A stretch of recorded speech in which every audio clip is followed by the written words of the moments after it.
সকাল সকাল ফেসবুক কিংবা টুইটারে এই ছবি দেখে আপনি ভাবতেই পারেন নিশ্চয়ই কোনো কাবাডি ম্যাচের চিত্র। তবে মোটো এটি কোনো কাবাডি ম্যাচের চিত্র নয়। আর্জেন্টিনা চিলি ম্যাচের ৬১তম মিনিটে এমন কাণ্ড করেছেন Argentine left winger Nicco Gonzalez, যা রীতিমতো সামাজিক যোগাযোগ মাধ্যম জুড়ে ট্রলের বন্যা বইয়ে দিয়েছে।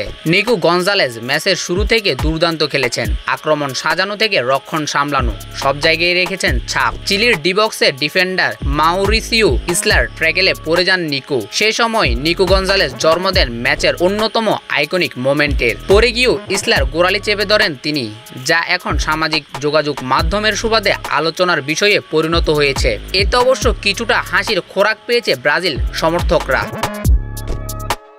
এরপর থেকে আর্জেন্টিনা ব্রাজিল সমর্থক থেকে কন্টেন্ট ক্রিয়েটর সবাই মেতেছেন পাল্টাপাল্টি হাস্য তামাশায়। ফুটবলে সুবিধা না করতে পেরে ব্রাজিল ফ্যানরা বলছেন গোল পেতে নিকো পায়ে ধরে ভিক্ষা চাইছেন চিলি ডিফেন্ডারের কাছে। কেউ বলছেন আর্জেন্টাইনরা পায়ে নয় হাত দিয়ে খেলতেই বেশি পছন্দ করে।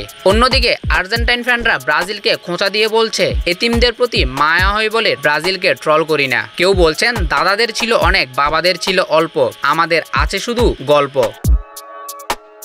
এই ম্যাচে আর্জেন্টিনা জিতেছে ৮৮ মিনিটে লাউতারো মার্টিনেজের একমাত্র গোলে। এতে আর্জেন্টিনাকে ট্রল করার কোনো সুযোগই পাচ্ছিল না হলুদ জার্সিধারী সমর্থকেরা। তবে কি কোনো পথ না পেয়ে ব্রাজিল ফ্যানরা দুধের স্বাদ ঘোলে মেটাচ্ছেন? Shahidul Alam Nahim, News Now sports.